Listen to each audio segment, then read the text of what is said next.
Shadows, a Clark Ashton Smith podcast.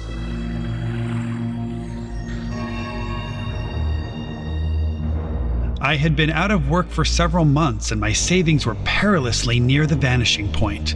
Therefore, I was naturally elated when I received from John Carnby a favorable answer inviting me to present my qualifications in person. Carnby had advertised for a secretary, stipulating that all applicants must offer a preliminary statement of their capacities by letter, and I had written in response to the advertisement. Carnby no doubt was a scholarly recluse who felt averse to contact with a long waiting list of strangers. He had chosen this manner of weeding out beforehand many, if not all, of those who were ineligible. He had specified his requirements fully and succinctly, and these were of such nature as to bar even the average well-educated person. A knowledge of Arabic was necessary among other things, and luckily I had acquired a certain degree of scholarship in this unusual tongue. I found the address of whose location I had formed only a vague idea.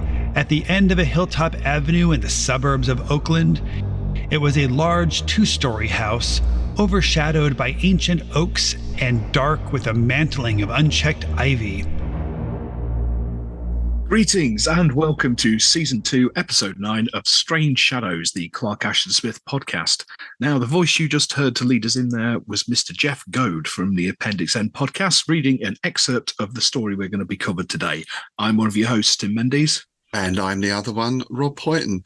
And yes, it's quite, what do they call it? Synchronicity that Jeff is doing our reading today, because we've actually just heard that the Appendix End podcast is going to come to an end at the end of the year. Oh, that's a shame. Yeah, so a shame. It's an excellent podcast. Yeah. I believe they've been going for 6 years. Blimey. So that's quite some time. And I think Jeff is moving on to other things. So, we wish all the best to High and Jeff, and we're sure whatever they do in the future, we're going to be listening to. Indeed, yeah. Well, they've recently got in touch and asked me to come on in August, so I think they probably realised they're scraping the bottom of the barrel now, so that's probably what it is. All right, so just before we get into the story today, we've got a couple of news items. There's some book news, I believe. These, yeah. Eldritch Investigations came out a couple of days ago. That's a new anthology of occult detectives versus the Cthulhu mythos, pretty much. It's 14 tales from the likes of myself and Glyn Owen Barris and Simon Bleakin, and some bloke called Poyton. He's in there as well. He does get around, that bloke. I know. Yeah.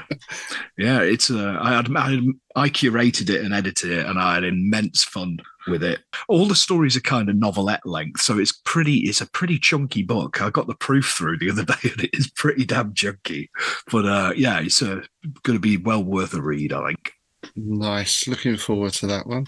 And I just wanted to mention that I've got a new YouTube channel that has just launched. It's called Dragon's Teeth, and it's all about gaming. That's tabletop wargaming, role-playing games, video games, and various associated subjects.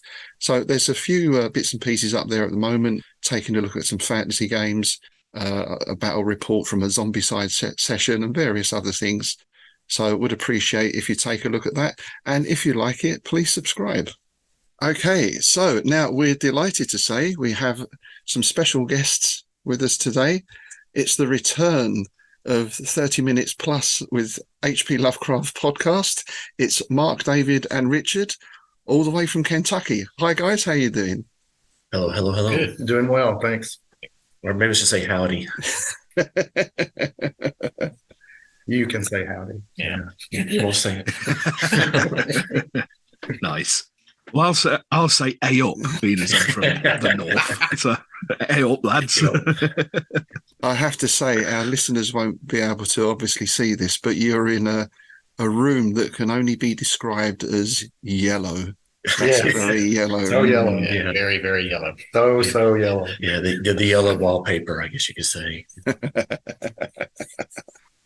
Reminds me of the back rooms. No, You know, the sort of like featureless yellow walls. You know, watch out for that monster with a lampshade for a head or whatever it is. There is a air purifier or something here, so it could be that. And today we're covering something of a classic. Well, it's one of the few Smith stories that's been adapted for television, Indeed. starring none other than Vincent Price, I believe it was. Yeah. Yes. and Bill Bixby. Yeah. For Night Gallery. Which we're going to be talking about next time. We're going to do a bonus episode on that adaptation. But, of course, we need to read the story first. So, The Return of the Sorcerer. Shall we start with our favourite words? Yes. Why not? Why not? I think, the first one for me is one we've had before, but I like it so much we're having it again, is recrudescence, which is a recurrence of an unwanted condition. Nice. Nice. How about you guys? What have you got there? I like the phrase "the invisible brooding of malignant incubi," because I thought of that for a second. It was like, oh yeah, that is the plural of incubus. Yeah, that's cool. I noted that malignant incubi made like a really cool band name. Yeah, that'd be the other thing. Probably to it. Like, that's a solid band name.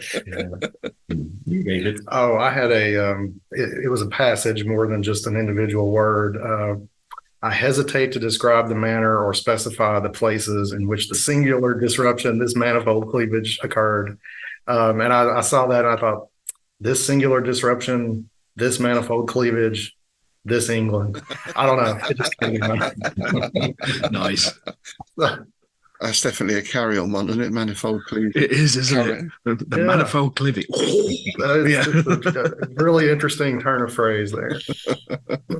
There was aquilinity that I came across. You know, it was like having the appearances of an eagle. All right. Yeah. I don't think there was any words in this story that I didn't know, but there are a couple I liked. Perturbation, I like the sound of, which is just unease. Oh, and there was one word actually I had to look up, and I don't know if I'm going to be pronouncing this right. Isfahan or Isfahan, which is a city in Iran, and I think it's in relation to like a carpet. Yeah, it's those rugs. It's those Oriental rugs that your granny always had. Ah, right. It's them ones them sort of like pseudo-Oriental style. Obviously, they were probably reproductions that we got, but the originals, that's what they are. Ah. Yeah, Clark Ashton spelled with a P instead of an F, which we spell it today. It's kind of... Right. Yeah.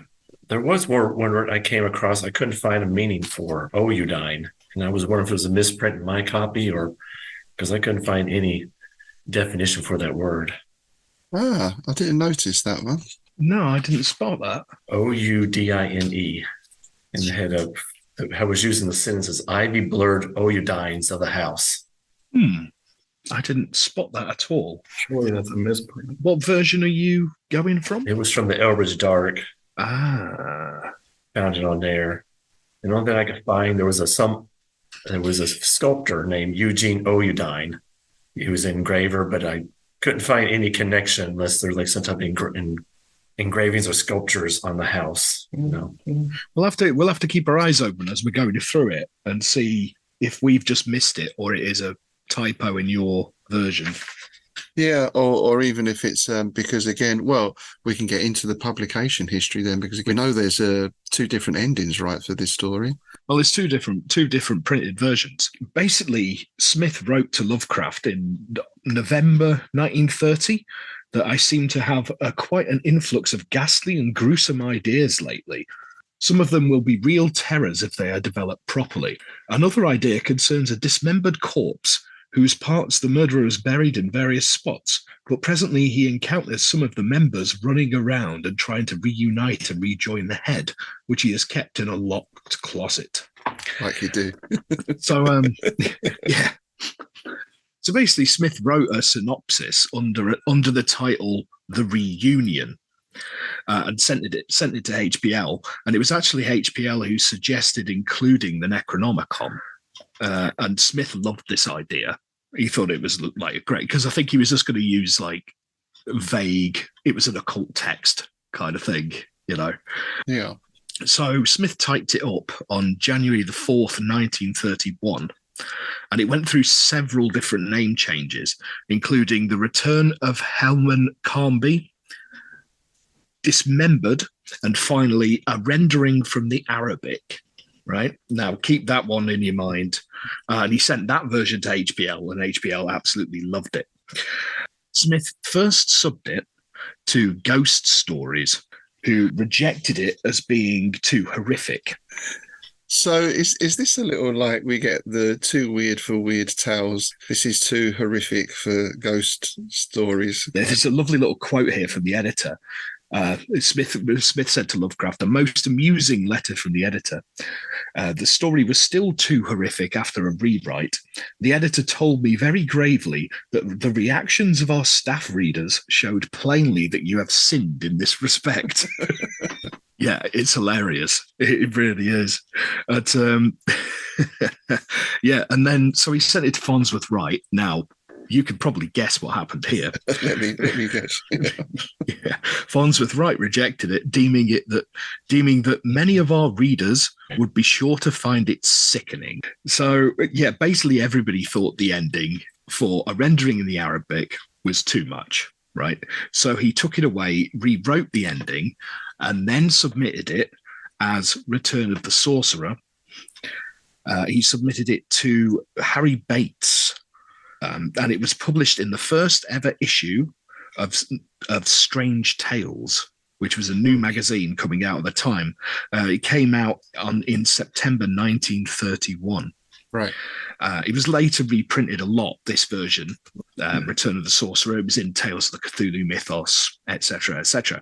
But a rendering from the Arabic was printed in Chaosium's The Clarkish Ton cycle. Ah, okay.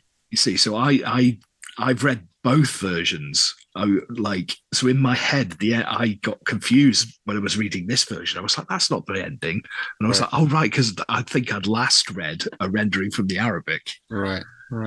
So that's it. And that's the version that's like too much for the sensibilities of the time, let's say.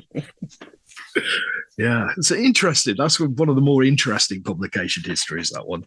Yes, and it actually did get published, which is not by Farnsworth Wright again, of course. No. It was interesting that Lovecraft and Clark Ashton Smith discussed whether submitted it to the Ladies' Home Journal. Yes. Nice thing. Yeah, we've got that in the letters, haven't we? That there's quite a Lovecraft picks it up and runs with it, doesn't he? I thought that was quite funny. That Yeah, he was talking like how the home journals used to be a good source for Gothic material, So maybe you'd hope Carcass Smith would bring it back. Nice. And I think obviously we'll get to the gruesome bits as we go along, but this one to me did have a feel of a kind of Tales from the Crypt. Or actually, there was a couple of bits when I was thinking of the film Reanimator, Stuart Gordon. Yes, indeed. Yeah. I love this story. It's one of my favorites of Smith's. In fact, I think it was the first Clark Ashton Smith story I read. And kind of got me into him. And you can see why it was picked up by Night Gallery, can't you? Of all of his work, it's the most sort of pulp horror. Yes. Yeah. It's a tremendous story. And what I realized reading through it was how often since this, it's kind of been like it's influenced other stories. It reminded me of the first Titus Crow story from Brian and Lumley, Lord of the Worms. Right. It was a very similar setup. Titus Crow gets a job at this guy's house. The guy's a sorcerer, blah, blah, blah, blah, blah. And it also reminded me of a Lynn Carter story, but the name of that one escapes me for the minute. But so it's an incredibly influential story, I think, in the sort of weird tales sphere. And I think in general, that sort of trope of body parts moving and reanimated corpses and kind of heads that come back to life. I mean, I think of Evil Dead and all those kind of things, really. So. Oh, yeah. Just needs the bat wings, doesn't it? From Reanimator. Oh, gosh, yeah.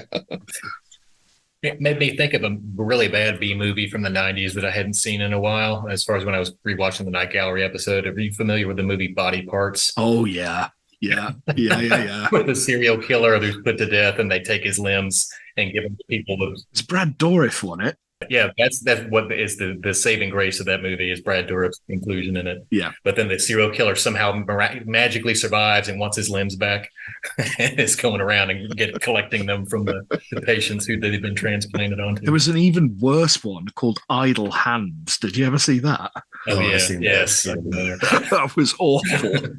To me, that was a guilty pleasure. Yeah, very John Carpenter feel to it, especially when like he stuck his fingers in the pencil sharpeners. And There was that Clive Barker story. Is it called The Body Politic? Oh yeah, with the hands, the revolution of the hands. Yeah. So I think this is a very accessible story, especially for someone that's new to Clark Ashton Smith. And yes, as far as adaptations of it, it probably had to be one of the easiest to adapt as far as sets, effects and things like that. So I could see Night Gallery going, on the cheap side, getting something that they could, produce pretty easily. Yeah. Just add in a female. And you've got a story. You got to get some sex appeal in you there. Which is pretty much exactly what they did with their adaptation of Pickman's model, right? Right. They just put a woman in it. And that was basically the only change. Or if that was Rod Serling's policy, got to put a woman in it. It's probably the network, Some element of romance always. Just, So, as we heard from the start, our protagonist, who we learn is Mr. Ogden, I think that's the only name we get from him, which, of course, will instantly ring a bell with British listeners who are familiar with Coronation Street. Stanley! Now I'm going to picture this in a northern accent. But, yeah. Well, it will be if I read any of it, won't it? Because I've got the same. I've got the Coronation Street accent, there right? you go. Authentic. We go for all the authentic here. So Ogden has been out of work for several months, and he manages to get this job with a John Carnby. Carnby rang a bell with me. Now, obviously, there's Carnaby Street, right? Which, as a former mod, I know, know all about. Yeah. But Alone in the Dark. Indeed. Yes. So the lead character in the old PC game Alone in the Dark was Edward Carnby. Right. So I don't know if any of you guys played that, but that was one of the Same. I mean, that was probably the first big horror first person type game, wasn't it? I think. Yeah. It was the first true survival horror game. It was the first one to introduce the locked camera angles and all the rest of it. Before that, there'd been sort of dungeon crawls and plenty of adventure games and text adventures, but that was the first true survival horror game. Yeah. I remember it took me a while to get through it. I don't know why, but I kept dying over and over. It was tough in places. Yeah. And it's close to the beginning. There's a zombie in the attic or something. And I was like dead every time I looked in. Yeah. Yeah. So and you have to put the trunk over the trap door and stop the night gaunt getting in through the window by putting the wardrobe against the glass. Oh, wow. I played it again recently, I know. So yes, John Carnby is Ogden has him down as a reclusive scholar or a scholarly recluse. And he's invited to go and see Carnby, presumably to like a sort of job interview or that kind of thing. And the requirements for this job are rather unusual. Yeah, that he just has a knowledge of Arabic, among other things. And as luck would have it, he had a certain degree of scholarship in that unusual tongue, as he puts it. And he finds the address, which is in the suburbs of Oakland, which I understand is in San Francisco. Yeah, it's like a what do you call it? Like a suburb. Yeah, it's like a suburb of San Francisco. I believe it's the same suburb that part of Fritz Leiber's Our Lady of Darkness is set in. Ah, right. Yeah, and it's where the whole Sterling Circle gathered. So it's an area that Smith knew. Right. Yeah. It's usually regarded as being more affordable than San Francisco. I recall a Simpsons episode where I think like they escape from Alcatraz. For some reason they're on Alcatraz and they're swimming, and Homer tells him, "We're not swimming towards San Francisco. We're going to Oakland where we can afford there." Nice.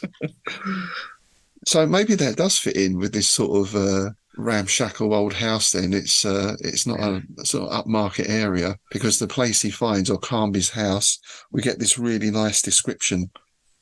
It was a large 2-story house, overshaded by ancient oaks and dark with a mantling of unchecked ivy, among hedges of unpruned privet and shrubbery that had gone wild for many years. It was separated from its neighbours by a vacant, weed-grown lot on one side and a tangle of vines and trees on the other, surrounding the black ruins of a burnt mansion. So it sounds like your real typical haunted house setup, doesn't it? Definitely.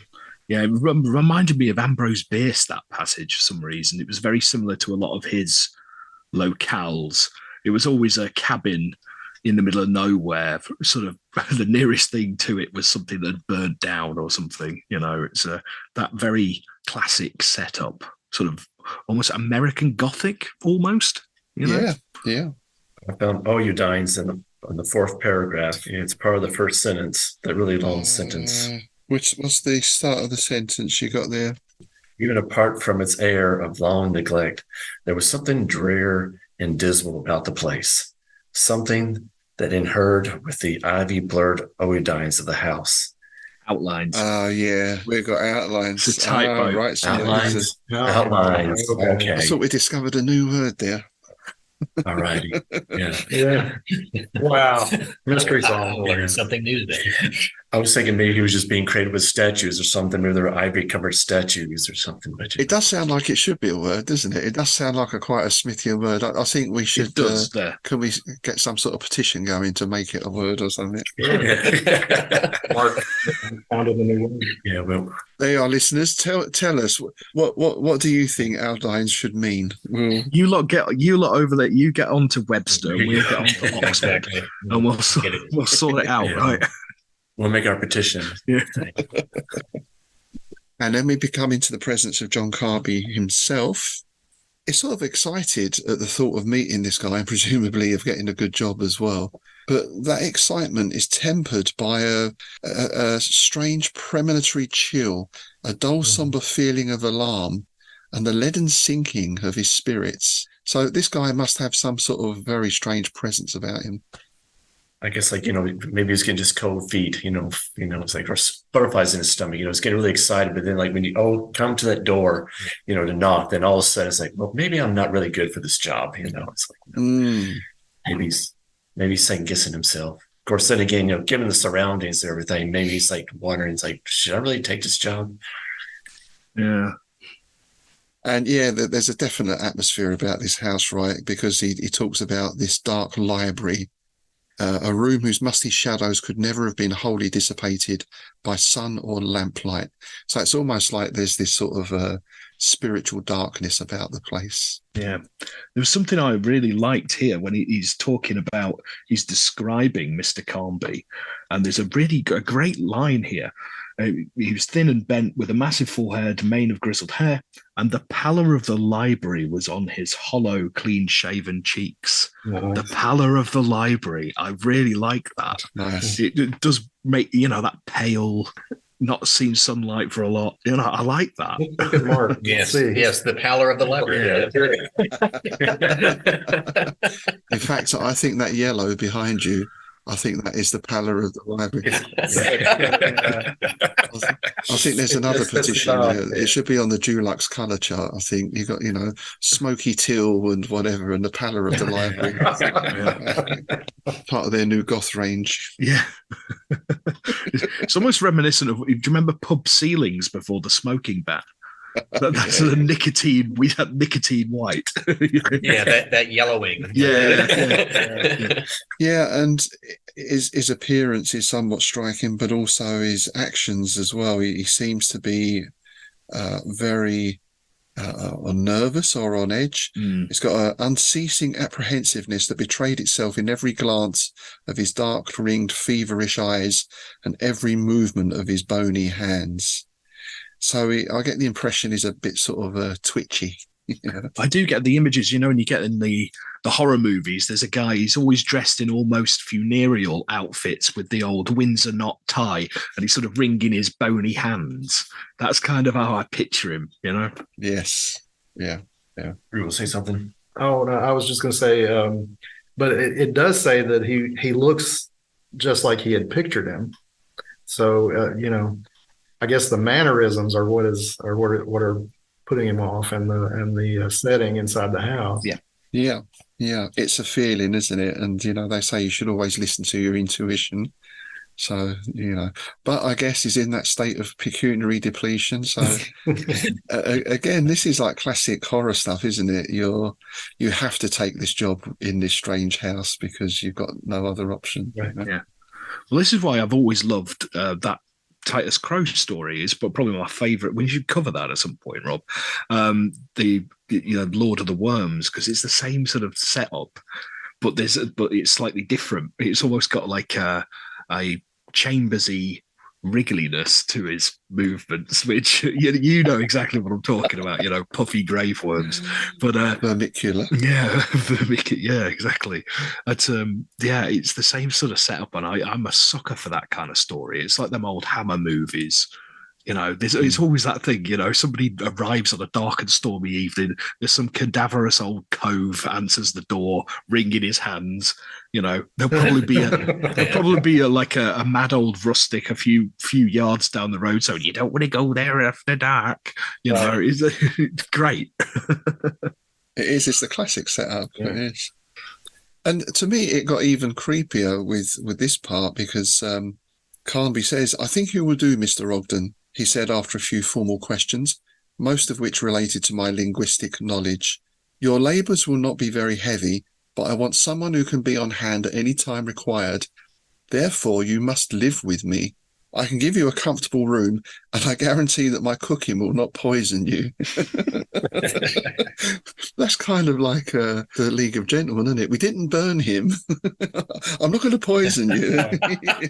It's that whole "the lady doth protest too much" thing. It's like you didn't need to say that. And again, this his inner voice is really working overtime here, because he's aware of a dim, unreasoning reluctance and an obscure forewarning of evil, as I thanked John Carnby and told him I was ready to move in whenever he desired. So again, it's something's telling him not to, but he's not really got any choice. Does that suggest he was homeless as well? Or he was Or on the verge of homeless? They said, he was, definitely. he had like, very little money to his name. Yeah, he said he was in a hall bedroom, so basically a box room in a shared house kind of thing. And he, I think it mentions that he was close to not being able to pay his rent or something. So yeah, it was a case of I've got to take it, otherwise I'm on the street kind of thing. So he grabs his stuff and he moves in that very same day. Is shown a room on the second floor, which, though unaired and dusty, was more than luxurious in comparison with the hall bedroom that failing funds had compelled me to inhabit. So yeah, in that sense, he's going up in the world. Then he took me to his own study, which was on the same floor. I could hardly restrain an exclamation of surprise as I viewed the interior of this chamber. It was very much as I should have imagined the den of some old sorcerer to be. There were tables strewn with archaic instruments of doubtful use, with astrological charts, with skulls and alembics and crystals, with censers such are used in the Catholic Church, and volumes bound in worm-eaten leather with verdigris mottled clasps. So this is your real sorcerer's lair again, isn't it? Which we've seen before with Smith. Oh, God, yeah. Yeah, I love the bit directly after that. In one corner stood the skeleton of a large ape. In another, a human skeleton. And overhead, a stuffed crocodile was suspended. Now, Rob, what did that bring to mind? Oh, M.R. James, straight away. Canon Almblick's scrapbook. Yeah. I don't believe those made it to the Night Gallery episode. No. They replaced them with the goat that they interviewed. Yeah. I imagine they kind of grabbed whatever was in the prop room pretty much, right? So, yeah. ape skeleton. We don't have a budget for that. They couldn't afford it. They probably could afford a stuffed crocodile. I had a friend who needs some money, and he ran a goat business, and so asked him to come. But again, I get that real sort of Hammer horror or the old Poe films, the Corman films picture with that the really vivid colours. There's going to be purple drapes, red wallpaper, that kind of setup. No, carry on screaming. I always love phrases like worm eating leather. To me, it's like just always such a visual image. I can just picture it, it's like just like holes being cut into books and stuff like that, like little worm tubes and stuff. Yeah, it's like with the verdigris mottled clasps, you can instantly picture it, can't you? Oh yeah. And of course, all these books are on demonology and the black arts. All right, of course. What else would they be? Yeah. There's weird paintings and etchings on the walls as well, dealing with kindred themes. So, yeah, you can imagine you walk in there and go, what the hell have I got myself into here? That's right, yeah. And then in this lonely, dismal house beside the neurotic, hag-ridden Carnby. Nice. Wow. So what does hag-ridden mean there? Is it like someone who literally has a hag riding on them, or is it he's haggard? That's what I would, That's an actual phrase. Yeah. Hag-ridden means afflicted by nightmares or anxiety. Okay, good. I learned too. Yeah. Because wasn't that the night hag, wasn't it, who'd come and sort of pin you down? That Yeah. They would ride you like as a I don't know, what do you call that? And of course, there's a locked cupboard. Yeah. There's always a locked cupboard. Don't open the locked cupboard. Right? And it's almost going to be that whatever you do, don't open the cupboard, isn't it? That's the one thing you can't do. Right. And this is where Carnby is quite open about this. He says, I've made a life study of demonism and sorcery. It is a fascinating field and one that is singularly neglected. I'm preparing a monograph in which I'm trying to correlate the magical practices and demon worship of every known age and people. So this is basically Ogden's job, is to help him with this a monograph. Is that like a book? Is that something that will be published? Paper I think it would be a paper for a scholarly publication. Yeah, it's like for universities, isn't it? It's like university papers that basically get filed away in the dusty libraries somewhere. Yeah, it's usually not like produced for the public. It's just like for a small group or like for a class. Yeah. And this is where we get the knowledge of Arabic coming in, because we get the mention of the Necronomicon. Yeah. Yeah, basically, Mr. Carnby has reasons to believe that there are certain omissions and erroneous renderings in the Latin version of Olaus Wormius. And the original Arabic text, isn't it? Yes. Now, if you want to hear our rundown of the Necronomicon, we did a bonus episode on the Innsmouth Book Club. I think it was bonus episode 4. We looked at the history of the Necronomicon. So obviously that's quite a big subject in itself, but Olaus Wormius is the Latin translation, right? Yep. From the original Arabic, the Al-Azif. The D translation, yep. There was the John D translation as well, and maybe one or two others. And you get the impression that each time it's translated, a little bit is kind of left out. That's probably the case with a lot of these, old tomes of magical texts, I imagine. Yeah. Well, entire books of the Bible, Yeah. I probably got tired of writing it and translating it, so it's just like, I'm leaving that passage out. So. The abridged version. Yeah. Yes, I remember when I first came across the name Wormius, I thought that has to be a fake name. Look it up, and it's like, it's a real person. Oh, real guy. Yeah, he was a Dutch guy, I think, wasn't he? Yeah. Yeah, it is. Yeah. Remember correctly, I think Lovecraft got him in the wrong time period. He did. Yeah.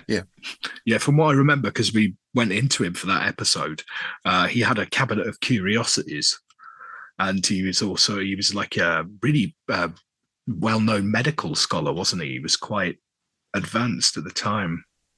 And I wondered, I'm not sure, because I know Lovecraft first mentioned the Necronomicon in The Hound, which I think was 1924, which is a fair while before this. Is this the first mention of the Necronomicon outside of Lovecraft, or was there one before? Does anyone know? I've not been able to find out. No. It's possible. It is possible that this is the first time. I'd have to have a look into that. Because certainly Robert E. Howard mentioned it, and a few of the other people mentioned it, but Derleth, Block. But yeah, I just wonder. Well, maybe one of our listeners can tell us. I've not been able to find that out, but it'd be interesting to know. I'm gonna go down that rabbit hole because, yeah, I am. I'm gonna go down that rabbit hole because I've got the Chaosium Necronomicon thing, which has a really good write-up about where it was used and stuff like that in the introduction. So I'm going to go down that rabbit hole later on.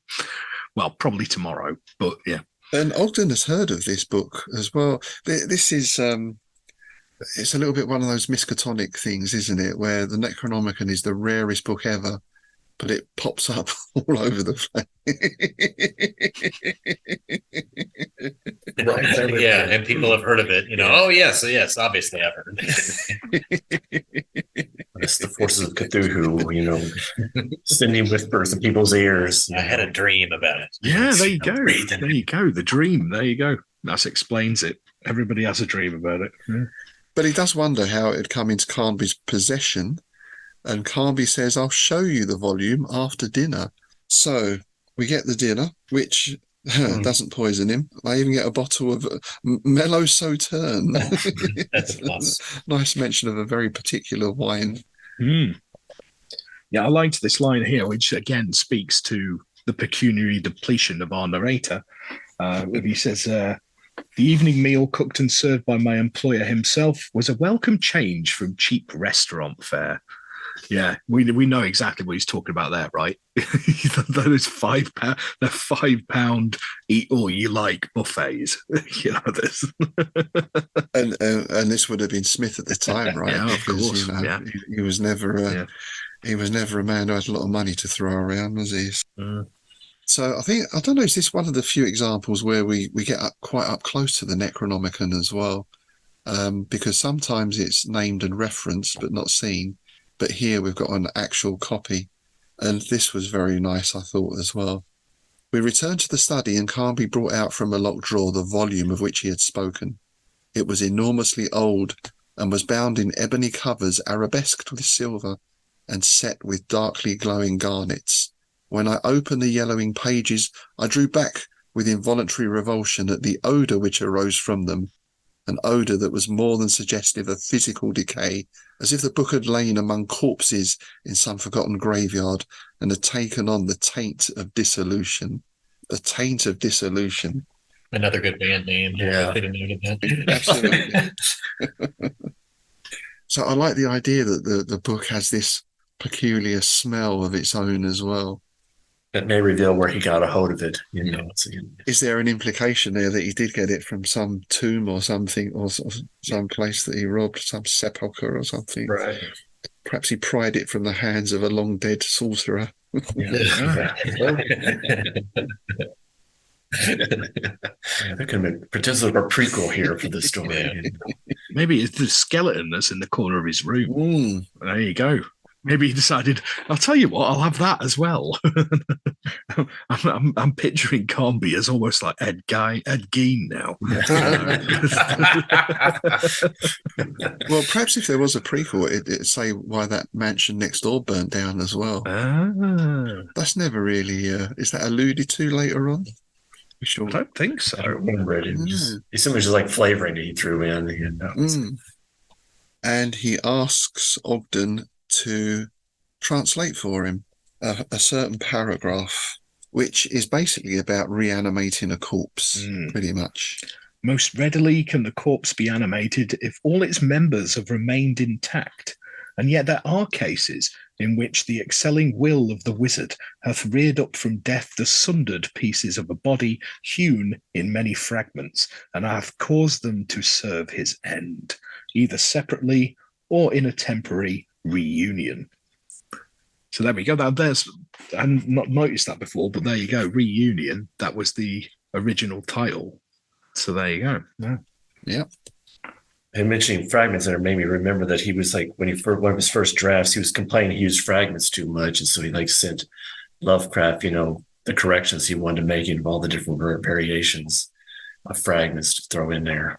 And we get that idea. It's the typical protagonist again in these stories who, despite all these strange feelings and despite physically having a copy of the Necronomicon in his hands, says, of course, this was all errant gibberish. Right. And it's just that classic thing again, isn't it? Of, the rational man. Yeah. Is it just me, or I got the feeling that this is really the only thing that that Carnby wanted translated? Yeah. This is the whole thing right here. Like a little bit important to me personally. So Yeah, I think there was another passage like an incantation or something he alludes to. But yeah, that's basically it. Yeah. these bits that I've highlighted, please translate these. You think you could have just got him in for an hour to do that, wouldn't you? Why all this? You wonder, did he have some sort of nefarious design? I learned all the secrets from him, how to translate and then kill him, and then reanimate him and stuff like that. There you go. Then he's got another servant or something. Yeah, we know how these sorcerers work. They do anything to get out of paying a wage. Yeah. this is true. These zombies work for free. Yeah. Yeah, they need to unionize these zombies. So. Zombie union. Well, they're all on a go slow anyway. So. There we go. But this is where we get, if we needed any other intimation that things aren't quite right, then we get our first kind of physical manifestation, I guess. Mm-hmm. Probably it was the strange, unhealthy look of utter absorption with which my employer listened, more than that damnable passage from the Necronomicon, which caused my nervousness and made me start violently when, towards the end of my reading, I heard an indescribable slithering noise in the hall outside. But when I finished the paragraph and looked up at Carnby, I was more than startled by the expression of stark, staring fear which his features had assumed, an expression as of one who is haunted by some hellish phantom. Nice. Yeah. Of course, he dismisses as rats. Yeah. The classic, right? Yeah, it's just a rat. And he keeps sticking to that story regardless of the noises get louder and louder. It's clearly not no, it's just the rats. Yeah, because Ogden says, doesn't he, or he notices that it sounds more like a rat dragging something slowly across the floor rather than a rat, which is not what rats are generally known to do. Right. It could be like that New York rat that goes on, gets a pizza out of trash, cans and stuff like that. You see, it's interesting though, because again, it's brilliant use of what he's got to work with here, because that's something you can instantly hear in your head, isn't it? The sound of a rat dragging something. Even if you've never heard it, you can picture how it would sound. Yeah. It's great in a bit when we get the continuation of that going down the stairs, and it's just it's just tremendous. And Carnby continues to blow this off. He just says, he's very nervous. He's been working very hard. His nerves are a little bit on edge. So even a little noise upsets him. And the sound dies away. And then Carnby wants him to reread this translation. It sounds like he wants to go through it a few times. And this is where he then mentions that this passage is wholly omitted in the Latin of Olus Wormius. Thank you for your scholarly rendering. You have certainly cleared it up for me. I'm kind of curious how he'd know what passages are missing since he couldn't read the original, version. How did he know, what he wanted Ogden to read, for him? That's true. Yeah. And he's described as a sort of scholarly recluse as well. But how scholarly is he, I wonder then? I wonder if he could read just enough of Arabic to know, what certain words meant, but he couldn't fully grasp the entire thing. But he knew that this passage was not in the Wormius translation. And so it's I think he did mention towards the start that he had the sort of bare bones Arabic. Mm-hmm. So maybe you could just tell, hang on a minute, that bit's not in that bit. It could be like a Bible thing as well, where, verses are numbered. Leviticus 3:1, Necronomicon 4:3 or something. That's an interesting idea, isn't it? I like that idea. It kind of blew my mind, Necronomicon having scriptures. Broken up into various books and verses. Yeah. The Book of I Cthulhu. like that idea. Yeah. Because we never get any description really of what is in the book from anyone, do I mean, well, maybe some people have done little bits, but maybe I think Lovecraft was probably quite careful not to describe it in too much detail. Right. No, you got the odd passage, and that was about it, really, don't you? And descriptions of like unnerving illustrations and things like that, and geometric designs and sigils and that kind of stuff. That's left to the imagination. It makes it so much more spooky. Yeah, definitely. Because when you see it in films like The Evil Dead or whatever, it's some drawings and it's some stuff. You sort of think, oh, that's not really going to drive anyone mad. Mind you, all you have to do is read the words out right, and you open a portal or something. Yeah. Doesn't seem like as much effort required. Kunda. Whatever it is. And I guess as well, if it's anything like sort of Western ritual magic, the wording is very important. Everything is very specific. You got to have everything in place. The stars have to be right. You got to have your correct circle. So I guess it's very important that he has the exact translation. Yeah. Well, I think a lot of it in how the Necronomicon's been used over the years, I don't know how much it goes back to Lovecraft, but it's always been more about the phonetic sound of what's written than the actual words, if you know what I mean, or knowing the meaning, as long as you got the phonetics right. Yeah. So it's probably like, I'm going to get metaphysical now. It's probably about vibration and all that kind of stuff, because I mean that's what a lot of like occult stuff is. It's all rhythm and vibration and stuff like that. It's like your monastic chanting and Tibetan stuff and all the prayer bells and all that kind of business. And so I imagine there's some of that going on as well. Yeah. Could be the vibrations activate certain portals and allow certain manifestations to come through. Indeed, there you go. Yeah. Which I suppose if you think from beyond the resonator, that's that idea of again that vibration. Indeed. Isn't it? Yeah. Didn't that affect your pineal gland in some way? Attuned it to a different frequency, kind of thing. Yeah, that's the one. Yep. The pineal gland, and old Yog Sothoth. He's good vibrations for Yog Sothoth. Good vibrations. Yes. I'm sure there must be a group called the Beach Boys in Innsmouth, right? Good one. That's good. Nice. I can just picture these mermen, singing, old Beach Boy covers. That's what that song is about. The resonator guitar is just really a theremin. Oh, very good.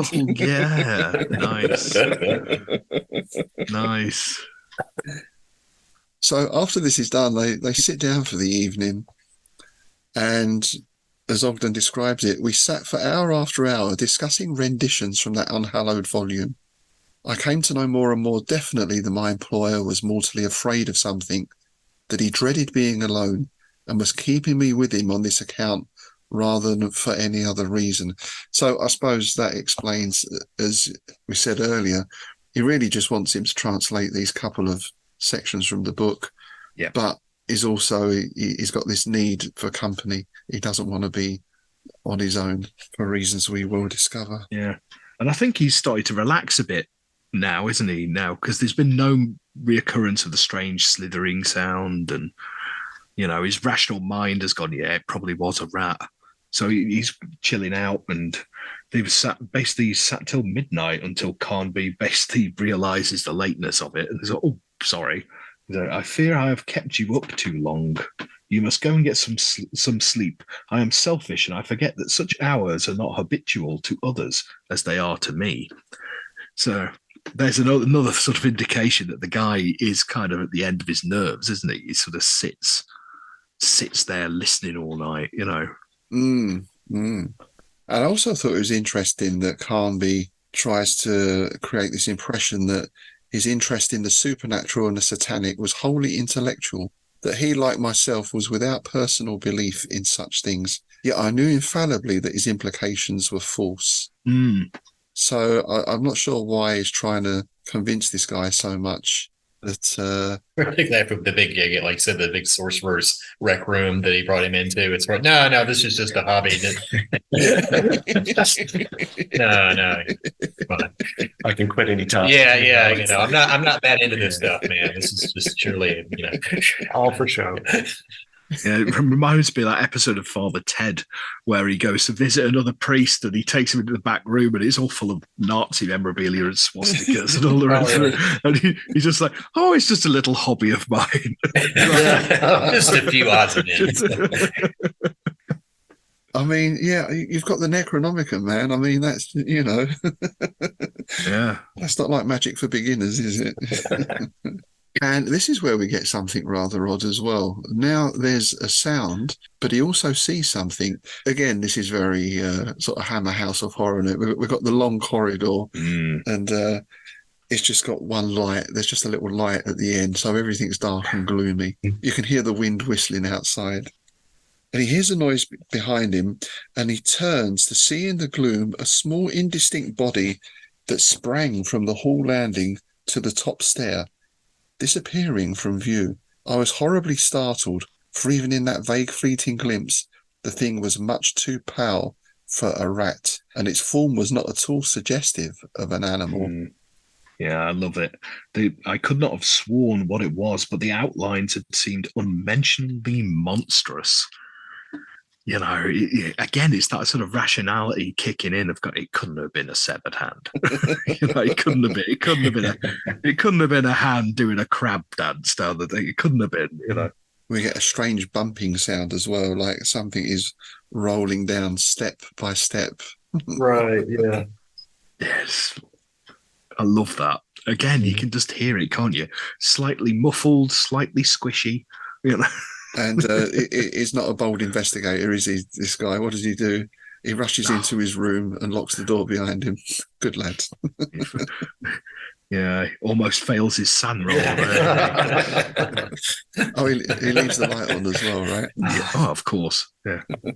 To be fair, though, it's nice to see people in some of these horror stories that has a bit of sort of a survival instinct, because so many times, especially in like movies, right, he'd have been down there going, what was that then? And then he'd, get strangled to death by a disembodied hand or something, Right, yeah. And they go investigate the strange noise. It's just like, screw that. I'm going to bed, but I'm leaving the light on and I'm locking the door. Yeah. But when you think about it, most horror films, it's a group of people, right? It's very rare you get a lone protagonist. True. Because I guess if you've got 8 people, then you can have 7 grisly deaths. In You gotta have the body count. It's true. Yeah. That's a good point. That is a very good point. Yeah. I imagine that Ogden was just saying, I'm just here for the money. I'm just here for the money. I'm just here for the money. Yes. And the next day, the next morning, this is still being put down to rats, right? The rats in the walls. I hope the rats didn't annoy you too much. Something really must be done about them. I love his response as well. I didn't notice them at all. That's very English, isn't it? That it is. Like, make a fuss. Yeah. What rats? Don't make a fuss. Yeah. I think they could have done a spin-off series of having the exterminator come in and try take care of the rat problem. And that's when the hand comes out and grabs them. That's back to like Evil Dead again, isn't it? Really, that was. Doesn't he cut his own hand off at one point or something? There's that whole thing. Yes, that's the second one. Yeah. The second film. And doesn't it grow into Evil Ash in the third film? It does in the Army of Darkness, yeah. Yeah. Again, just after saying I didn't notice them, again, it's his rationality. It's like, doubtless I'd been mistaken. Doubtless it had been merely a rat at all. After all, dragging something down the stairs. I try to forget the hideously repeated noise and the momentary flash of unthinkable outlines in the gloom. Outlines in the Gloom. There's another band name. Outlines in the gloom. Da, da, da, da, da.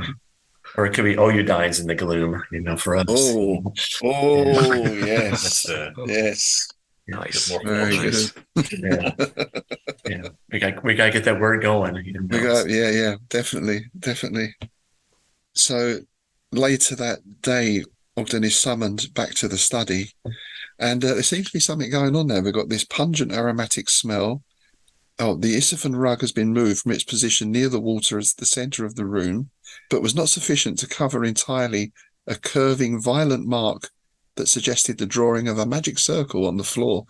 So he's been ritualing, hasn't he? Dabbling in his hobby again. Right. And of course, he's got the translation now, right, as well. Yeah. No doubt Carnaby had been performing some sort of incantation, and I thought of the awesome formula I had translated at his request. So, yeah, it's one of those, he's been up to his old tricks again. But he still seems like, is he embarrassed about it? Or what? Like, why pull the rug to cover the circle? I mean, you're the boss, right? You're the guy's employer, I just wonder what this reluctance is to say what he's actually doing. Maybe he's a closet necromancer and just didn't want, to be revealed. That's brilliant. Yeah, secret necromancer. Love it. There you go. You don't want the peasants turning up with torches, do you? Yeah, pitchforks. Yeah. That's what happened to that next house. There was a sorcerer next door, and they found out and they burned the house down. And so he's keeping quiet so no one can burn his house. So we get onto that evening where Ogden is doing some typing, and we get that noise again. At last, above the click of the keys, I heard that peculiar slithering in the hall. Carnby had heard it too, and his confident look had utterly vanished, giving place to the most pitiable fear and agitation. And this time we've got a dull dragging noise, more slithering, and scuttling. Scuttlings are never good. That's never a good sound, is it? It's not, is it? There's no circumstance where scuttling is a good noise. I do love Clark Ashton Smith's use of words, and he just creates such great imagery, just like, words like slithering and scuttering, all together. It creates all you need to see, for this. Yes. Yeah, it's very, very vivid, isn't it? Yeah. You say he does it with smell, he does it with colour, and in this he's doing it with sound. It's masterful use of language, really. I love that. I love this little line here as well. The hall was seemingly full of them, as if a whole army of rats were hauling some carrion booty across the floor. Carrion booty. Yeah, that's great. That'll be my next band name. That's a band name, that's a stage name, that's an album name, that's a song title. Yeah, absolutely. The hall is full of carrion booty. It's kind of like an undead pirate sort of thing, isn't it? Yeah, maybe they make a Clark Ashton Smith musical and just call it Carrion Booty. It's orchidaceous. Yeah, there you go. Yes. Carrion Booty, that's some of the more risque necromancy stories, isn't it? That's what he's talking about. Yeah. Is that from the Nuki Nomicon? Yeah, there you go. Good man. Yeah. It sounds like this has gone beyond just a little bit of scuttling now, and this is like all out just noise. And he's still, Carnby's kind of getting a bit hysterical now, and he's still saying, "It's the rats, I tell you, it's only the rats." I swear. He's starting to lose it. And then we get a knocking on the door. Rats don't knock. Yeah. And at the same time, I heard a heavy thudding in the locked cupboard at the further end of the room. Yeah. Carnby had been standing erect, but now he sank limply into a chair. His features were ashen, and his look was almost maniacal with fright. And this is where we get the reveal, or the first reveal, I suppose. I would have had a hard time flinging open that door to see this rat.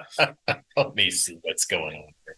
I would carry a baseball bat or something. There'd be a rat there. I doubt Carnby's into baseball. So Yeah. grab a gorilla bone. There's plenty of them. Oh, the gorilla thigh bone. That's a good one. Yeah. Good Oh, improvisation. yeah. Wallop it on the head with a femur. Yeah. I think at least you want a pair of bicycle clips, wouldn't you? Oh, blimey. Yeah. And a high collar. And I thought this is because this is that horror film thing again, right? There's a bang, bang, bang on a door, and he opens it, and the banging stops, all the noise stops, and there's nothing there. That reminds me of Monkey's Paw. Yeah. But then he looks down and he sees, and this is quite a gruesome description. It's great. It was a human hand which had been severed at the wrist, a bony, bluish hand like that of a week-old corpse, with garden mould on the fingers and under the long nails. The damnable thing had moved. It had drawn back to avoid me and was crawling along the passage somewhat in the manner of a crab. I like the long fingernails with mold under them. It's I can see that very visually described. It gets worse. If it's possible, it gets worse, doesn't it? And following it with my gaze, I saw there were other things beyond it, one of which I recognized as a man's foot and another as a forearm. I dared not look at the rest. All were moving slowly, hideously away in a charnel procession. That's my next band name there. That's yeah. Yeah. In fact, I think there is a band called Charnel Procession. Really? Yeah. I think there is. Yeah. A US death rock band by what I remember. Yeah. And maybe this is another reason Carnby wanted someone in the house, because he actually says, like, you saw them. So perhaps he's had all this going on, but he thought it was all some sort of hallucination or not real. Yeah, I know. I thought about that too. It's such an odd thing to say, because he obviously knows what it is, but then he's also doubting that he's seeing it, or maybe he's been in denial. Maybe he knew, the spell would, what it would do, but at the same time he was like going, well, maybe I'm just imagining it. Maybe I'm just pretending this is happening. And it's actually not, that I'm actually going mad. And and then when you have Ogden here confirming everything, it's like. So it's nice to have somebody confirm, isn't it? You see that a lot in these kind of stories. So like, can you see it as well? Yeah, I can see it. Right, should we run now then? Yeah, let's run. Have someone go along with him when he goes insane. Yeah, put me a little bit in mind of like the Telltale Heart. Indeed, where it's just him who hears it. It's obviously the guilty conscience or whatever it is coming back. Yeah. Except this is real. And then we get the backstory as to what has actually been going on. Yeah, it's the evil twin, isn't he? Yes, Hellman Carby. Hellman's an interesting name, isn't it? Hellman. Yeah. I've not heard that. I mean, Herman, you think of. Hellman's mayonnaise. Yeah. Yeah. Isn't there? Oh, it's a Helmand province, isn't it? Is that in Afghan, I think. Yeah. So we get that Carnby murdered his brother, dismembered his body with a surgeon's knife, and he thought after that he can't return. After I had buried the fragments in a dozen different places, in the cellar, beneath the shrubs, at the foot of the ivy vines, but the Necronomicon is right, and Hellman Carnby knew it. He warned me before I killed him. He told me he could return, even in that condition. There was no sort of brotherly love between these two. No, I hated Hellman, and he hated me too. Are they like some sort of competition to see who can be the biggest, baddest sorcerer? And the sound. From the sound of it. Yeah. They're trying to see who could be valedictorian and things. Yeah, that's pretty much it, isn't it? 'Cause he had attained a higher power and knowledge and was more favored by the Dark Ones than I. That is why I killed him. So yeah, it was a sort of sibling rivalry taken to the nth degree. This would almost be like Cain and Abel. It's like, Oh yeah. Yes. Here they are, like, trying to make an offering to Satan. And, it's like, and one seems to be more beloved by Satan. And so he decided to kill him. But the use of Satan is interesting as well, given the Necronomicon, which has nothing at all to do with religion. No. In that. Yeah, that's what the part in there when he's talking about how they started out as far as, we were brothers in the service of Satan, but then he went far beyond, almost like Satanism was like the training wheels intro course to occultism, but then he got into all that Necronomicon stuff, and I couldn't follow. I was too hard for me. He went too far. Too advanced. You've gone too far. It's just a hobby. We were just dabbling in some light Satanism for fun. Just doing a Ouija board and stuff like that. Just on the weekends, man. Weekend sorcerers, eh? Yeah, because there's an interesting line here. Because he says, my brother in the service of Satan and those who were before Satan. So, yeah, I think you've hit the nail on the head there. Right. Yeah. It's like, let's raise the devil. Let's raise Yog-Sothoth. Are you mad? You know? We got to go beyond that. Maybe that was it. He got this copy of the Necronomicon and that opened his eyes to the reality, behind all the occult stuff. Yeah. So I wonder if his brother was the one who actually got hold of the Necronomicon, brought it to someone's tomb. And that's an interesting thought. Brother. Yeah, could be. Maybe he was fluent in Arabic and he knew. Yeah. And that's why he never could be as good, because he didn't know Arabic, and that was his one downfall. Rubbed it in my face that he could read the Necronomicon. Look at you reading your Arabic. Ooh, la-di-da. I'll chop you up into a million pieces. So you come back from that. I'll teach you. I wonder if that was the brother's rug then, the Isfahan rug. Perhaps the brother had been to Iran and places. And there you go. That's an interesting thought as well. But this only happened. It's like 10 days. It's not that long ago that this all happened. But Hellman, or some part of him, has returned every night. God, his accursed hands crawling on the floor, his feet, his arms, the segments of his legs, climbing the stairs in some unmentionable way to haunt me. Christ, his awful bloody torso lying in wait. I've stumbled over his arms in the dark. It's quite a unnerving thing, isn't it? Bits of bodies wriggling around and segments. That again, that's like scuttling. Nothing good comes in segments, except maybe tangerines. That's one exception, maybe. Why didn't he burn the body? Yeah, that would, I think, as far as were they resistant to fire or something where they wouldn't burn? Yeah, it could be. Or would he be like, ashes like flying around, like, like swarms from Marvel Comics or something like that? I'm just wondering, you let him just roll around free? I guess, because he's, or just shoot at him with a broom. Yeah, get out of here. Get a broom and knock around the house. Get out of here.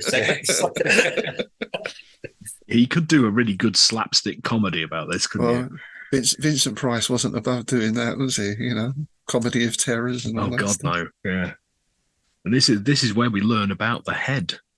Yeah, at least he had the good sense, because he buried the knife in the garden and all the rest of it, and tried to keep everything as far away from the rest of it as possible. And it was just like, he had the good sense not to bury the head, so he kept it in the cupboard at the end of my room. Sometimes I've heard it moving there, as you heard it a while ago. But he does not need the head. His will is elsewhere and can work intelligently through all his members. So that's another unsettling thought, isn't it? It's like that whole myth about if you cut a worm in two, the two segments will work independently, which is complete cobblers. But, You sound like a man who's tried that experiment. No, I've read quite a lot about invertebrates, right? I know my wriggly things. But again, that put me in mind of the Reanimator film, where the severed head is controlling, not just his own body, but he controls all the other reanimated corpses as well, until he gets squished. Spoiler alert. He did that through science as well. He did like some type of brain surgery on the zombies to have a suggestibility so they could be controlled better by him. At least in the movie, I should say. And he was quite a sort of almost like a hypnotist guy, wasn't he, as well? And he tried to hypnotize the dean's daughter almost at one point. He had that whole sort of willpower thing going on, didn't he? Mesmerist. Especially when he had the bat wings. He just had that charisma about him. So this is why he wanted this formula from the Necronomicon translated, because he was going to use it as a kind of exorcism. And that formula was my last hope. I thought it would hold him. It is a most ancient and most dreadful incantation, but as you have seen, it is useless. And this is where Ogden decides, enough is enough. I quit. Yeah. This is the last straw. No more. He's only been here, what, a day? As far as the timeline, this has only been, what, 1 day? Yeah. It's been like overnight, isn't it? And then this is all the next night. So Yeah, it seemed like he only had the one night spent Right. the one night there. So they got right to it. Yeah. Did he at least get paid? No. Did he get any money? Did you out get of in it? advance? Yeah. He was going out on the street to be homeless. Yeah. So he goes back up to his room to pack in a hurry. It seemed to me that I could not escape soon enough from that house of abominable secrets over which there hung an atmosphere of smothering menace. That's a nice phrase. And he does that thing where he's in such a hurry, in such a state, he's banging into chairs and, dropping things and all that kind of stuff. And then he hears slow, measured footsteps coming up the stairs. And they come to the top landing and go past his door and along the hall. And it knows it can't be Carby because Carby locked himself in his room. And again, that's a nice horror film trope, isn't it? You hear the thing walking past the door. I was just kind of wondering why he even bothered to pack. It seemed like after seeing that, you simply just leave the house. Hold on, my favorite shirt. Yeah. Wonder if he folded it neatly. Yeah. His watch, Had to get his razor and his shaving cup and stuff like that. Yeah, halfway down the stairs, bollocks, I left my tie on the nail bit on the back of the door. I've trudged back up and get it. Yeah. Wouldn't he be tempted to take the Necronomicon, I wonder? Or perhaps you'd leave it there. Where's the thought? Well, to be fair, you've just seen a hand scuttling about like a crab. I think you'd probably just go, no. He does seem in that sense take it all fairly calmly, doesn't he, really? Carby's being hysterical, but then he knows what's going on, I suppose. But, you see body parts wriggling around on the floor, and it's sort of, don't think I want to stay here anymore.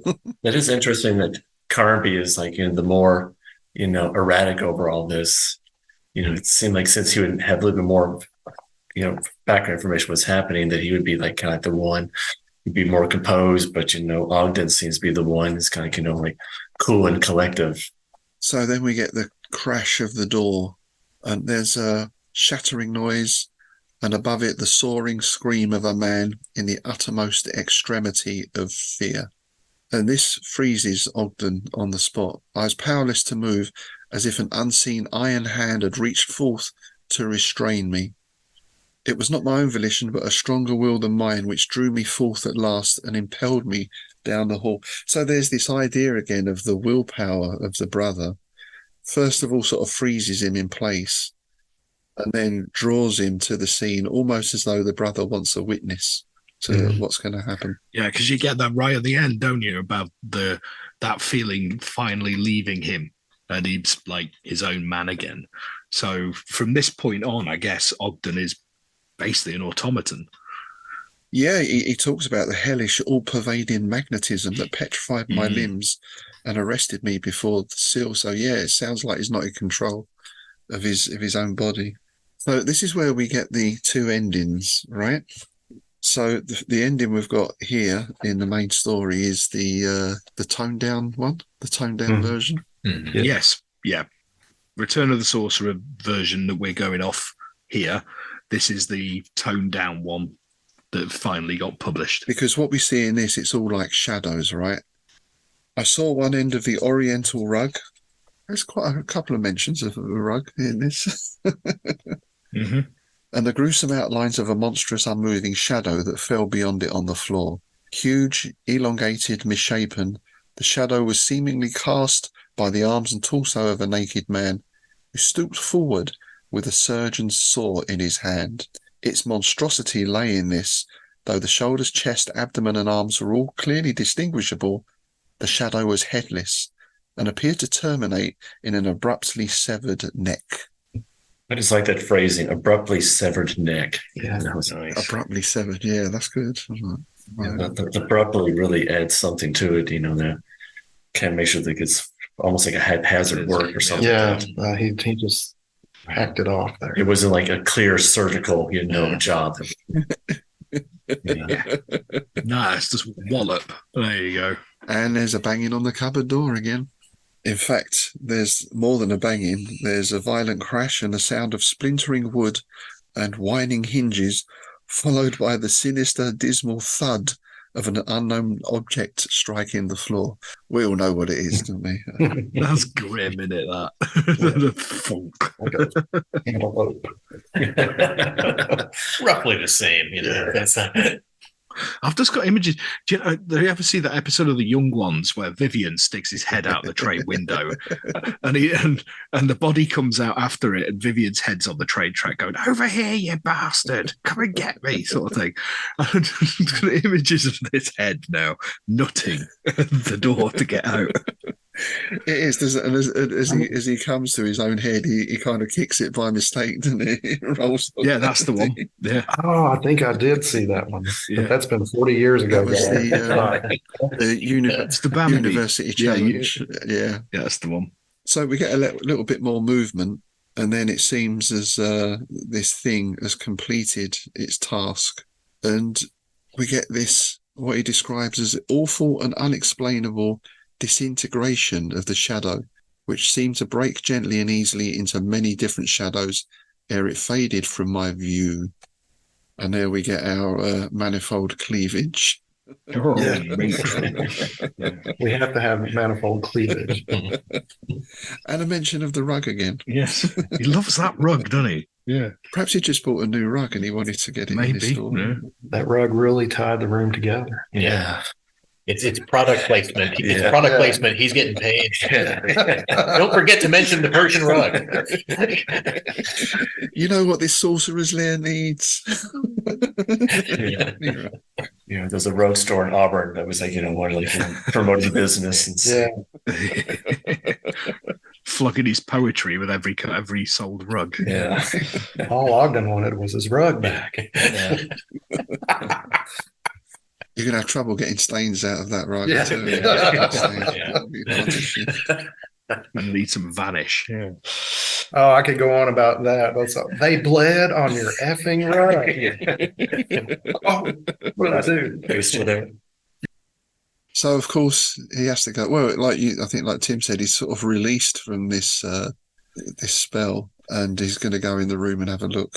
Would you? I wonder. I suppose you'd have to. Yeah. Gone that far, got to do it. Yeah. Because you got this lovely bit just before he goes back in that he heard the muffled clatter of a metallic implement on the Persian rug and a sound that was not that of a single body, but of many bodies falling. Yeah, that's nice. And then this lovely bit. I love this. I love this line. Yeah, it's one line, but it's an entire paragraph all on its own. Once more there was silence. A silence as of some nocturnal cemetery when grave diggers and ghouls are done with their macabre toil and the dead alone remain. Brilliant. That's what makes Carcassius Smith a genius, that he has things like that. Yes. So when he looks in, there's a double heap of human segments, some of them fresh and bloody, and the others already blue with beginning putrefaction and marked with earth stains that were mingled in abhorrent confusion on the rug. There it is again. A reddened knife and saw were protruding from the pile, and a little to one side, between the rug and the open cupboard with its shattered door, there reposed a human head that was fronting the other remnants in an upright posture. I swear I saw the fading of a malignant exaltation from its features as I entered. Even with the marks of corruption upon them, the lineaments bore a manifest likeness to those of John Carby, and plainly they could only belong to a twin brother. The malignant exultation. That is so Solid. wow. They're like little spices, for the story. Yes. Yeah.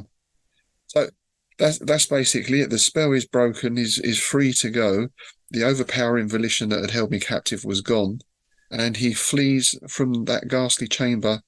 I thought this was interesting, and ran headlong through an unlit house and into the outer darkness. There's an implication in there as well, isn't there? The outer darkness. There is. Yeah. I've got to throw it in there, but maybe he stopped long enough to grab a rug. He said, The old man told me to take any rug in the house. Who's going to miss the rug, right? He's homeless though. Where's he gonna put this rug? He's gonna sleep on. He never got paid. Yeah, hey, he could use that. It's now it's home. At least he got a rug out of it. I mean, he had a meal and a nice bottle of wine. You know. Flip it on the other side so that you obviously get the stained side. Don't turn the rug over. Would you wonder though if the police picked you up with the blood-stained rug, and there's two guys being chopped to pieces, right? It's not looking good. It's not a good look, is it? It's definitely a prequel and a sequel in this one. Oh, absolutely. Yeah, so, right, we're going to go flip to the back of the book we're going off now and look at the original ending, ending from a rendering from the Arabic. It begins immediately after the paragraph, "It was not my own volition. It seemed to know with a loathly prescience the sight that awaited me beyond the sill. But the reality would have to put to shame the foulest enormities of the nether pits. Carnby, or what remained of him, was lying on the floor, and above him stooped an unbelievable thing, the nude, headless body of a man, already blue with incipient putrefaction, and marked with earth stains. At wrist and elbow and shoulder, at knee and ankle and hip, there were red sutures where the sundered limbs had been knit together in some hellish fashion by the power of a will that was more than mortal. The thing was holding a bloody surgeon's saw in its right hand, and I saw that its work had been completed." Yes. So here we go. The red sutures are interesting, isn't it? I mean, that puts you immediately in mind of like a Frankenstein or something like that. Frankenstein. Yeah. And then we also see the head come crashing out of the cupboard door here as well. Bounded to the floor, rolled over and lay facing the medley of human fragments that had been John Carnby. Medley of human fragments. Is that like a sort of cooking term, Tim? Do you have like a medley of meat, isn't it, sort of thing or something? Yeah, yes. medley of meat. Yeah, medley of meat. Yeah. The vegetable medley. Yeah, vegetable medley, meat medley. Yeah. It was in the same condition of decay as the body, but I swear that the eyes were alive with malignant hate. Even with the marks of corruption upon them, the features bore a manifest likeness of those of John Carnby, and plainly they could only belong to the twin brother. So that's it. And then we get the same ending after that. He's released from the malignant mesmerism and he flees the house and goes out into the outer darkness again. So yeah, it's just a bit more. The volume's turned up a bit more on that one, isn't it? You know? Return of the Sorcerer unrated. Yeah. That's essentially it. It's like when you get the cut version of a film, and then you see the uncut version, and all it is a few shots. This scene was a little bit gorier for a 30 seconds. Yeah, I mean, how times change, I suppose. That would be nothing, would it, today in a movie, really? No, You'd be kind of disappointed if it wasn't in a horror movie, something that kind of Well, story. you said the corpse was nude, though, so then maybe that's just the nudity. Yeah.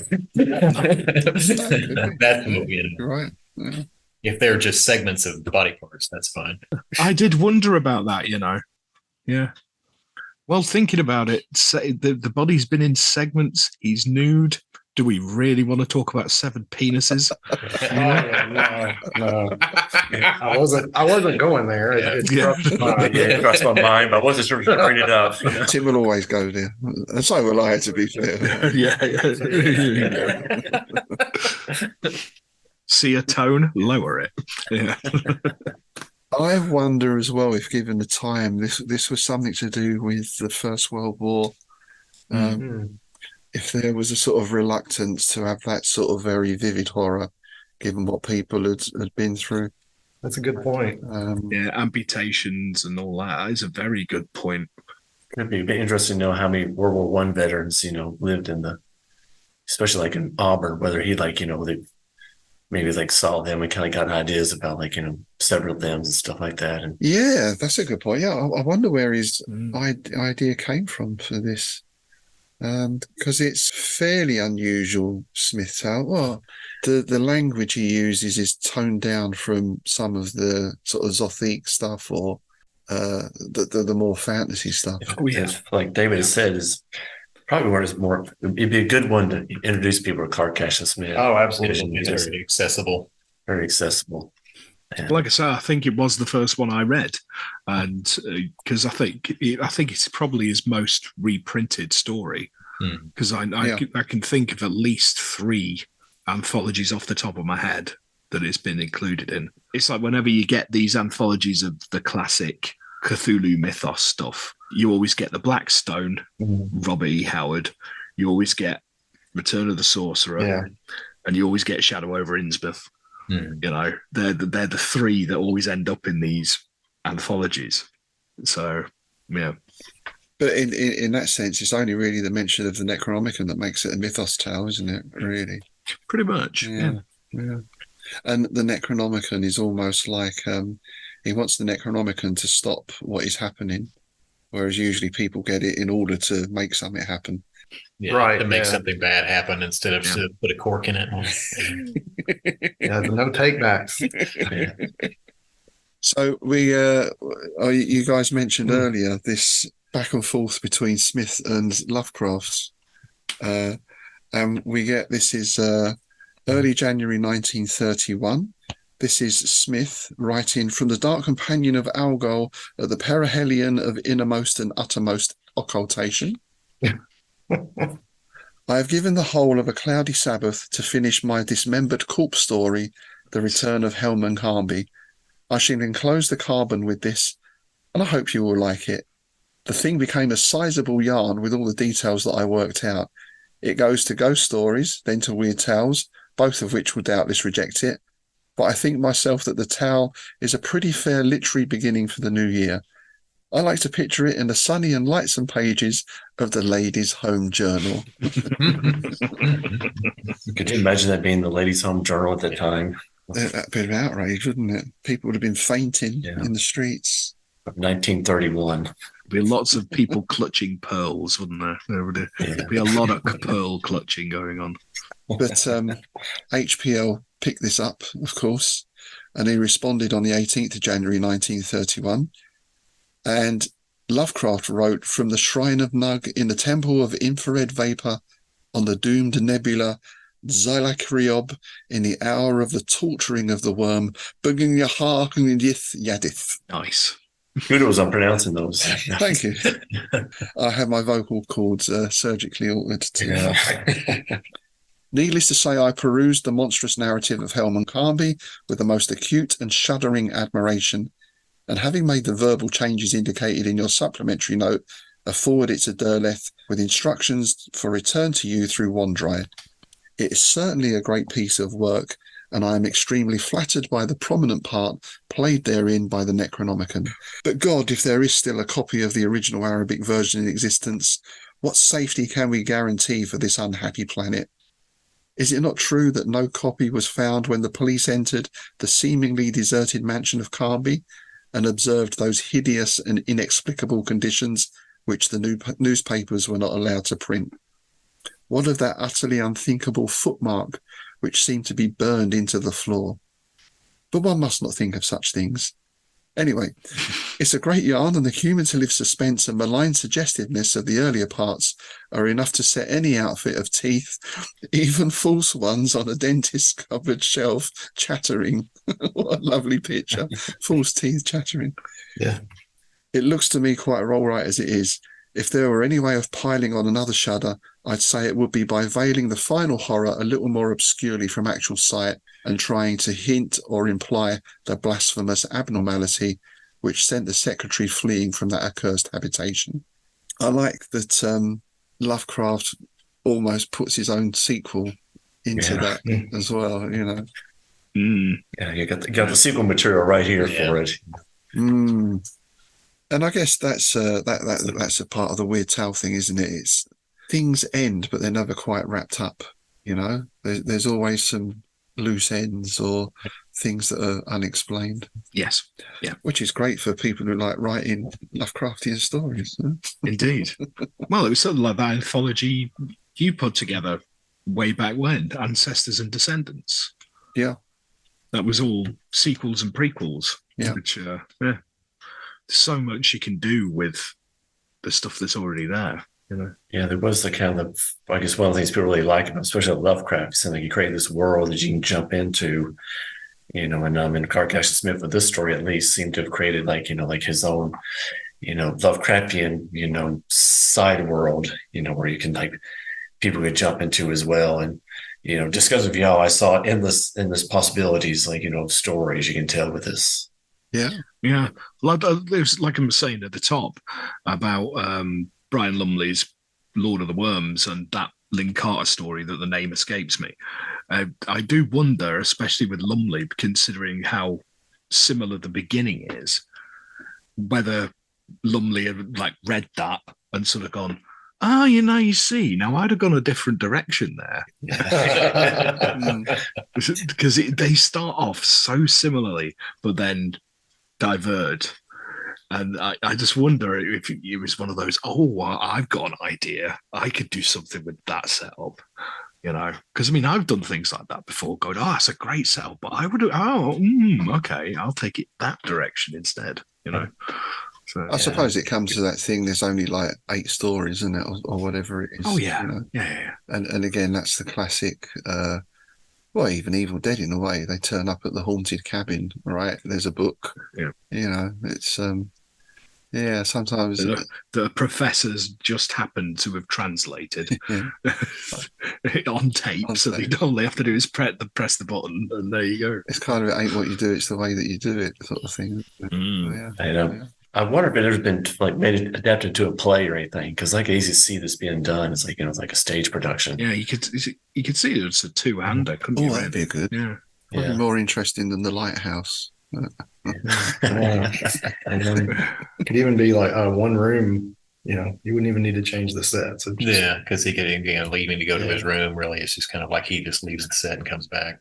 Yeah, and you could play on that idea of, is Carnby mad, or is this stuff actually happening? It could be quite ambiguous up to a point. Be interested to see how you do the several limbs for a stage play. That's what they're the make or break as far as whether you do that well. Seems like you could be really campy and have severed body parts moving around, or you could do an outline or something, kind of at the end. Doing shadow puppets.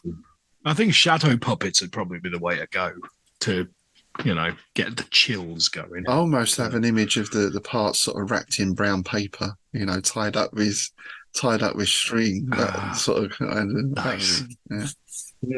Parcels. And thanks a lot, Rob. Now I've got it ain't what you do, it's the way that you do it. That's what gets yokes off.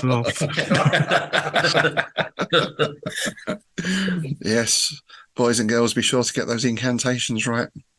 Indeed. Make sure you got the right translation while you're sitting on your rug intoning. Yeah, on your Persian rug. Yeah. Sponsored by Auburn Rugs for all your haberdashery needs. Yes. Okay, well, that's certainly a return to form after the only disappointing Smith story that we read last time, Adventure in Futurity. You could tell Smith was into this. He had his teeth into this, didn't he? He was enjoying himself with this one. He definitely, even when we were working it, he seemed like he was really enjoying it. So he was just, trying to tinker with it, trying to get just right, the way he wanted it to be. It wasn't like he was struggling with it. And even though the language is, it's maybe not quite as flowery or as purple as some of his fantasy stories, that's still packed with wonderful lines and phrases. Oh yeah, definitely. And I like, Mark, what you said about that's the spice, isn't it? Yeah, you've got the stew of the story, and that's the spice in the mix. Yeah, you almost can almost try to come up with a rather accessible story, but then throw in the language in there, to add some spice to it. But do let us know what you think, dear listener. Do let us know what you think oudine may mean as well. I'll be very interested to hear what people come up with for that. I think our listenership has some very interesting ideas. So very creative. My belief is that it's Carcass Smith's original word. It's just that it got mistranslated when it got published to outline. So. I think you're probably right. I'd like to think that as well. Indeed. All right. But speaking of our last episode, we have had some correspondence in from our good friend and patron, Aaron Vleck. Indeed, yeah. It was talking about following on from what we were saying about the fact that it was that story, Adventure in Futurity, was all just kind of like an action bit, then stop, and then blah, blah, blah, blah, blah. And it was kind of like going through the motions. And basically they say, the idea of action in stories, I believe, is like anything else. If it helps the story come into being great, if it's just being there to justify the number of words in the story, then it is worthless, other than for the thrills. Thomas Ligotti proves my point. No action, just implicating visceral dread from which you can't turn away until your own mind is wrapped and woven into the atmosphere. I couldn't agree more. It's like when we covered Last Feast of Harlequin. It's a nice descent into complete despair, isn't it? It's brilliant. I always recommend Grimscribe here on YouTube, run by a close associate and fantastic narrator of Ligotti's treatises. Great show here today too, lads. There you go. So thank you for that. Yes, thank you. And totally agree. Ligotti especially, I think, is a master of that. And I think Ramsey Campbell hits it very well as well. Absolutely. Yeah. I've just started reading the first book in the Daeloth trilogy. Oh, you picked him up. Yeah. Oh, that's funny. I started reading the same book. All right. Yeah. Brilliant trilogy. It's just a beautiful slow burn, with just the right amount of odd things and unquieting things, not even necessarily supernatural, that just so well observed. Oh yeah. I love that trilogy. Yeah. Well, I've just finished Fellstones, his one of his most recent ones, and it's the same sort of thing. It's he has a good way of playing on the childhood fears and bringing them up to date for adult. It's that's another one I'd highly recommend. It had some Hereditary type vibes to it, I thought, as far as that kind of, in terms of somebody trying to, this kind of malignant type destiny or whatever, that their various family members and that's our people around them and their community are trying to, push them down the path to fulfilling. Yep. And this is something we'll be mentioning to Ramsey Campbell in person, or at least live over Zoom in person, at the upcoming Innsmouth Literary Festival, of course, at the end of September. Indeed.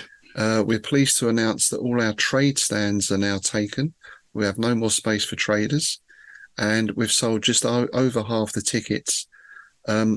Tim's, you've been finalising the programme, and as I said to someone the other day, it's packed tighter than a Shoggoth swimming trunks.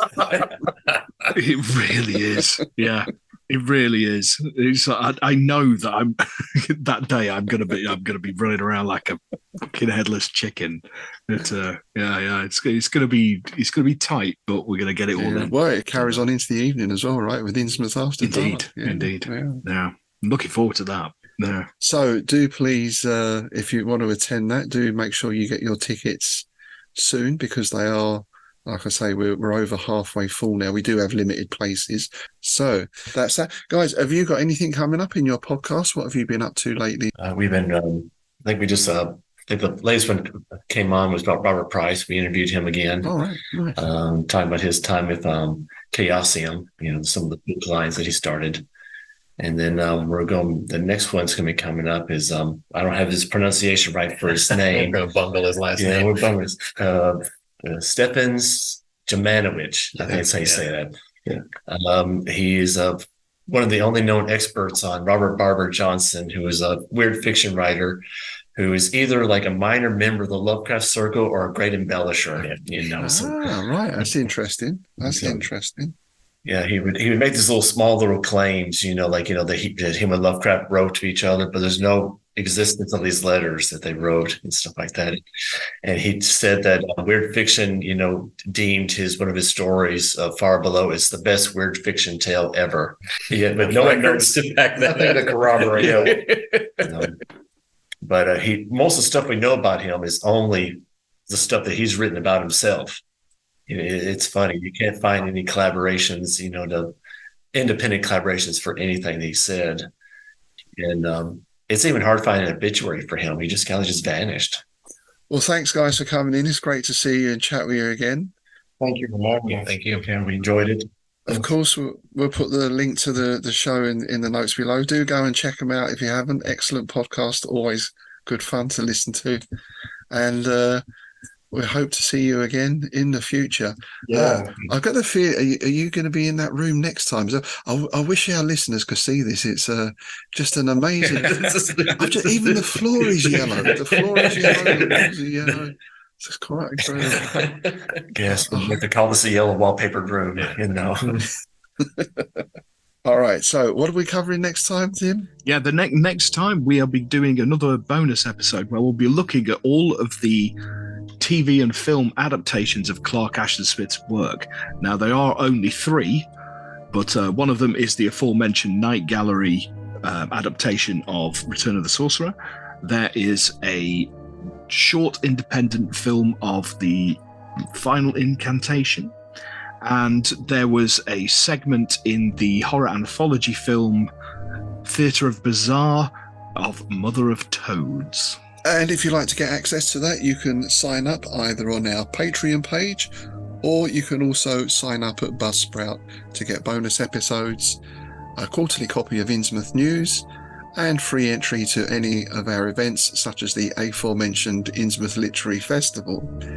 And if you go on our Patreon page and subscribe to the higher tiers, you also get opportunity to come on the show. So any of our members at Dagon or higher level, if you ever want to come on the show for a chat, either about a story we're covering or just a general chat about weird fiction, then do drop us a line and let us know. Okay, that's it for today. Thanks very much for listening. Thanks again to Mark, David and Richard for popping by. And with that, it's goodbye from me, Rob Poynton. And it's goodbye from me, Tim Mendes.